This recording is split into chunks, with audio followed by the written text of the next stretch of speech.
보신 것처럼 연말 전국이 한 치 앞을 내다볼 수 없는 상황으로 흘러가고 있습니다. 윤석열 대통령도 고심이 깊을 것 같습니다. 대통령실을 출입하는 홍현주 기자에게 얘기 들어보겠습니다. 자, 홍 기자, 대통령실의 공식 입장은 없었습니다만 대통령실의 기류가 좀 취재가 됩니까? 네, 저희 취재로는요, 이 윤석열 대통령이 해임 건의안을 수용하지 않을 가능성이 크다고 합니다. 진상조사 후에 그 결과에 따라 책임을 묻겠다고 이미 여러 차례 강조한 바 있고, 이상민 장관에 대한 윤 대통령의 신임에도 변화가 없는 것으로 전해지기 때문입니다. 있는 사람한테 딱딱 물어야 되는 거지, 그냥 막연하게 뭐 다 책임져라. 그거는 현대사회에서 있을 수 없는 일이에요. 지난 9월이었죠. 박진 장관 해임 건의안, 그러니까 현 정부 들어서 이번 이상민 장관까지 두 번째인데 예. 당시와 비교를 하면은 좀 차이가 있습니까? 네, 기류만 놓고 보면 이 해임 건의 수용 거부란 점 비슷합니다. 하지만 내부적으로는 박진 장관 때와는 정무적 판단이 좀 달라야 한다는 기류가 읽힙니다.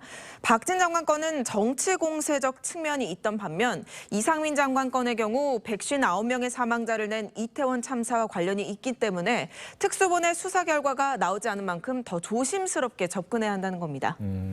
오늘 공식 입장이 없었던 것도 이런 이유 때문일까요? 네, 절차상 그리고 국회 해임 건의문이 인사혁신처를 통해 윤 대통령에게 통지되기까지 통상 하루 정도의 시간이 걸리기 때문에 오늘은 입장을 낼 단계가 아니라는 설명도 있습니다. 지난 9월 박진 장관의 경우에도 본회의 통과 뒤 만 하루가 지나서야 받아들이지 않는다는 공지를 냈습니다. 다만 이번의 경우엔 특수본의 수사에 더해 내년도 예산안 처리까지 앞두고 있어서 이 건의문이 통지되더라도 별도 입장문을 내일 내지 않을 가능성도 거론됩니다. 네, 오늘 국민의힘 소속의 이태원 참사 국정조사 특위위원 모두가 사의를 표명했는데 네. 앞으로 국정조사가 어떻게 되는 겁니까? 현재로서는 당초 합의대로 진행되기는 어려워 보입니다. 정부 여당은 책임 소재 규명을 위해서 국정조사에 합의를 했는데 이렇게 시작하기 전부터 행안 장관 해임 건의를 하는 건 합의 정신 위반이라는 입장입니다.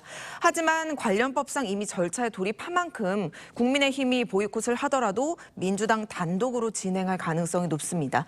이 때문에 주호영 원내대표는 소속 위원들의 사의를 아직 수용하지 않고 있습니다. 네. 국회의장이 내년도 예산안 합의하라고 한 시한, 그러니까 이제 15일 목요일인데요. 분위기가 이런 상황이면 합의가 잘 될까요? 네, 현재로서는 여전히 불투명한 상황입니다. 양측 간 쟁점인 법인세 최고 세율 인하를 놓고 여야 간 입장이 특히 첨예합니다. 오늘 민주당 이재명 대표가 다수당임을 강조하면서 별도의 감액 수정안 처리를 시사한 것도 이런 분위기를 반영한 것으로 보입니다. 다만 지금까지 예산안이 여야 간 합의 없이 철회된 전례가 없기 때문에 이 15일 시한까지 합의점을 찾기 위한 줄다리기 계속될 것으로 보입니다. 네. 홍현주 기자, 잘 들었습니다.